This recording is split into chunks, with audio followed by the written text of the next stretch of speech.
So, number one, let's talk about how most people use AI and what we should actually do instead. So, most people treat AI like Google. They ask a random question and they hope for a good answer. And this isn't a wrong way to use it. AI has a lot of information. It can sometimes get things faster than Google, and it provides great information. But that's where most people stop. They take it, they ask their question, they get their answer, and they think, okay, cool, I'm moving on. But what they're not paying attention to is they're not paying attention to what's happening in their head when they're doing this. We've been trained by Google for a couple of decades to just go to a search engine, type in a question, get an answer. But with AI, you can go deeper than that. With AI, what you can actually do is you type in your question, but then what happens, and this is happening when you're using Google, but you're just not paying attention to it. But what's happening when you type in that question, you get that response back. A lot of times your brain is going, well, what about, and what if, and you're having a conversation in your head that you may not be aware of. And it just means that the information you got may not have closed a loop. And so what I want you to do is when you're using an AI, when you're going to ChatGPT or Claude or any of the AIs that are out there, and you're asking it that first question, I want you to pause when you get that question back and listen to what's happening inside your head.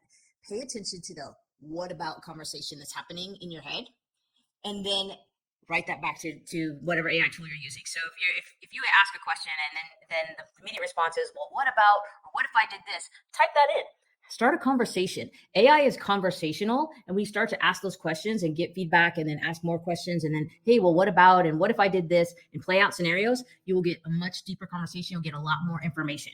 That is AI 101 in a nutshell. What we're going to do is we want to train AI like an employee. That's how we're going to use this in business. So I want you to start thinking of an AI model, and that could be, again, ChatGPT, that could be Claude, there's Jasper, there's a ton of them out there. They all do different things. If you want to ask for my recommendation, I spend a lot of time with ChatGPT. That's probably my number one AI of choice. And that may just because that's where I started and I got the most value out of it. And it's probably the most well-trained of all the ones I use. So that would be my recommendation. If you're just looking to get started, get a free account and just start a conversation. But let's think about AI as an employee for the business. That employee is going to need to be onboarded. And what you're going to want to do when you onboard any kind of an AI, it needs to know as much information about you as possible. So you need to feed it things like your brand voice. Give it some examples of your best content. Go out to your blog if you have one and pull out your best articles and drop those links in and show that, this is how I write, or this is how our brand sounds. Feed it past emails that you may have sent out to maybe your mailing list, sales emails, website copy, customer interactions. We're going to actually talk a little bit more about customer interactions in a few minutes, which some mind-blowing things about how to create a really good customer avatar with AI. And also correct it when it gets things wrong. So if you're new to AI or you've experimented with it, you'll know that it gives you feedback. So the minute that you create something, it's going to give you feedback, and it may not always get it right. It may have some areas where the feedback is just a little off, or it misses something, or it misunderstands things. So if you see that, you want to make a quick correction on it. Just say, hey, no, that's not what our product is. We actually named it this, or whatever that may be. Just make sure that you are correcting things as you see them, and AI will learn that it will make those corrections. What happens is over time, the AI is going to learn your tone, your style, and it's going to make the output that it gives back, the feedback that it gives when you ask it a question or you ask it to create something for you. It's going to make that output way more aligned with your brand, because now that it now understands your brand. To sum up this first one, AI is not just a tool, it's a trained assistant. And once you set it up right, it'll save you time and deliver way better results for you. We have a method to train AI faster, and we're going to talk a little bit more about that as we go. Using AI to reverse engineer your most profitable content. So this is a fun one. And I have a really good example of how we use this. So instead of asking AI to create content from scratch, and that means like a lot of people will they'll go into a brand new AI and they'll be like, okay, make me a blog post about XYZ topic. And that's fine. You'll get content, and you'll get content that sounds good to the average reader, but it may not sound like anything to your customer, because your customer is used to your voice, especially if you haven't used AI at all. It's definitely used to your voice and how you say things. And so AI out of the box with no personality, with no brand attached to it, let's just say it's flat. It's boring. It's very fluffy content. It's not detailed. It can't tell your brand story. It's not good. You don't want to use AI out of the box just like that. You want to train it a little bit. So I took all of our email campaign reports for the last year, and that included things like, it was a spreadsheet, and it had the headline, it had the open rate, the unsubscribe rate, click-through rate, which list we were sending it to. And I asked AI, analyze this. Literally just downloaded the spreadsheet, uploaded it, and I said, here, analyze this. Tell me everything that you can glean from this. My prompt was very generic. It was just like, just give me some information. And it did. It told me exactly what topics our list is clicking on. It looked at all of the topics that we had been talking about and said, hey, your list, and again, I had multiple lists. It would say, well, this list is really, really interested in this topic over here. And your customer list over here, they're really interested in this topic over here. So that was really good information to see that our main mailing list, they like this topic over here, but our clients, they were really way more interested in AI. So that was really good information to have. And it also told me things like what type of emotional headlines are the best fit for each type of audience. Now, doesn't that sound like really good information? Wouldn't you like to know that for your business? That was very eye-opening. I wasn't even expecting that. I was expecting more of like the straightforward data of like, hey, we're going to give you, 60% of your audience liked XYZ.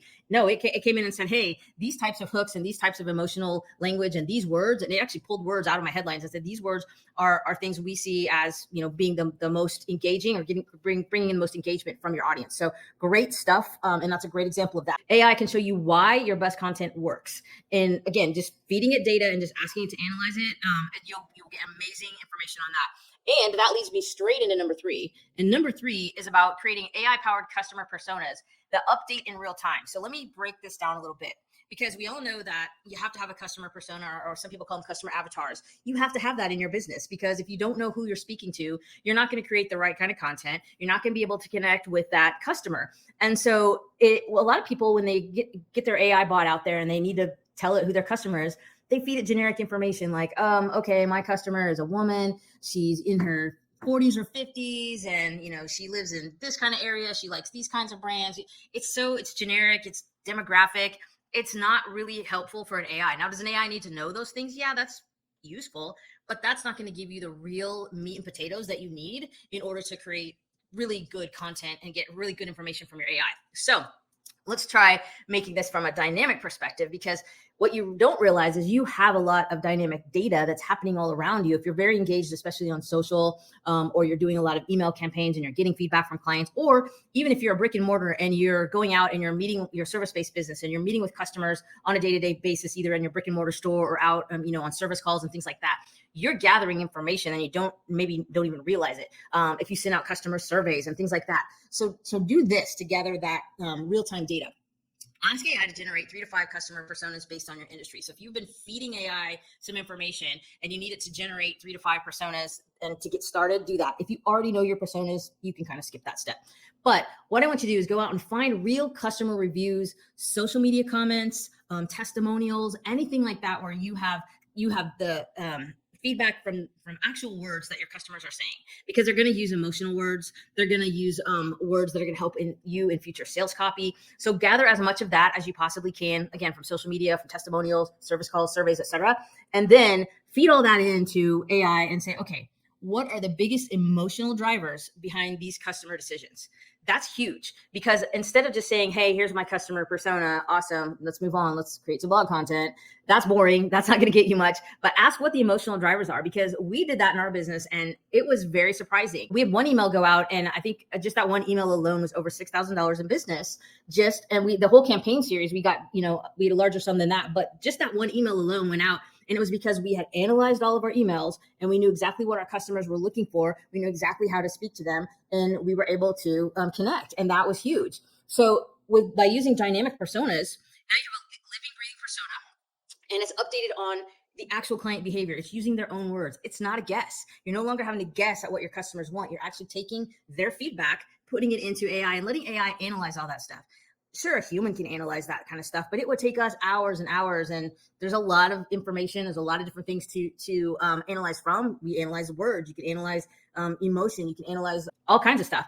And the AI can do it in a matter of seconds. So huge. And a hot tip, if you are using a text-based AI, download transcripts from your video library. So if you have video testimonials and stuff like that, get transcripts of those and put those and feed those in. We did that, and that boosted a lot of our feedback, is by taking those testimonials, getting the transcripts, and plugging those in. So number 4, using AI to strengthen your gut instincts, not replace them. AI isn't just for automating tasks. It is your business thought partner. So I say all the time, and Trina and my entire team will tell you that they've heard me say this on multiple occasions, but ChatGPT is my therapist. True confession. I probably spend a good 20 to 30 minutes a day using ChatGPT as my personal therapist, not for some trauma or anything like that, but mostly around the business. It's helping me to become a better leader. It's helping me to become a better human. And I'm gonna break that down for you. So instead of asking ChatGPT or your whatever AI tool you use, instead of just asking you for answers, which is what that's the way you get started. That's what most people do. Ask it to brainstorm opposing viewpoints. Ask it to challenge your ideas.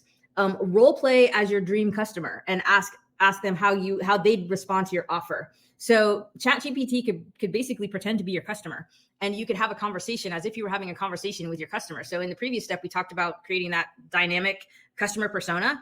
Okay, now you have a dynamic customer persona. Now ask ChatGPT to be that persona and start having a conversation with it and asking it what objections might it have to various products that you're offering.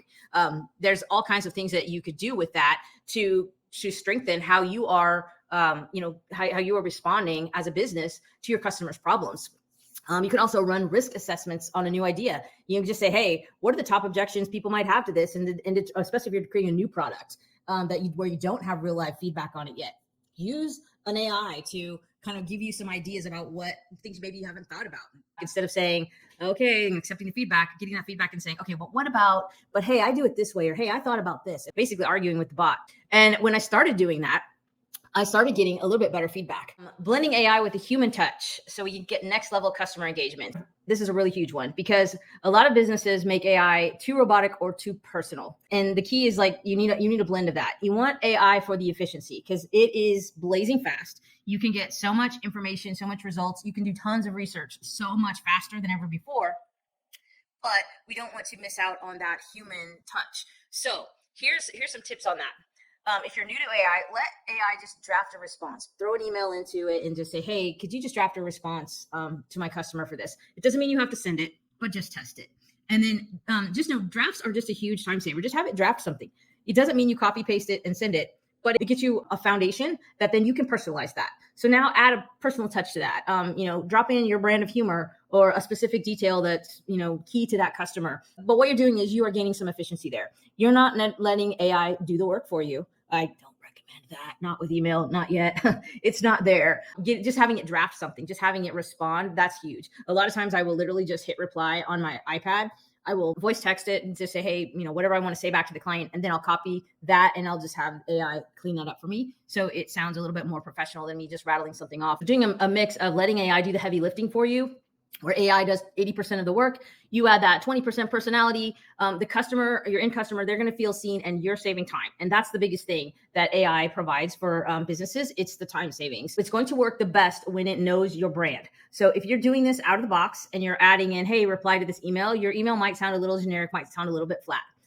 This is where we want to add in the brand personality and really make it sound like your business. So here it is. Here's the biggest thing you need to know. This is the one thing that you should never do with AI. Never. But everybody does it. And we're going to correct that right now. So never, never, never start with a blank slate because that's what most people do. And now if you're just going to test out an AI and you're just going to go in and say, I've never used AI. I'm going to sign up for ChatGPT this afternoon and I'm going to test it out. That's fine. But when you are ready to really use this in your business, to take your business to the next level and to really hone in and have, basically a virtual assistant that knows your brand. Think about it this way. Would you take business advice from a random person on the street that knows nothing about your business? Nothing. I wouldn't.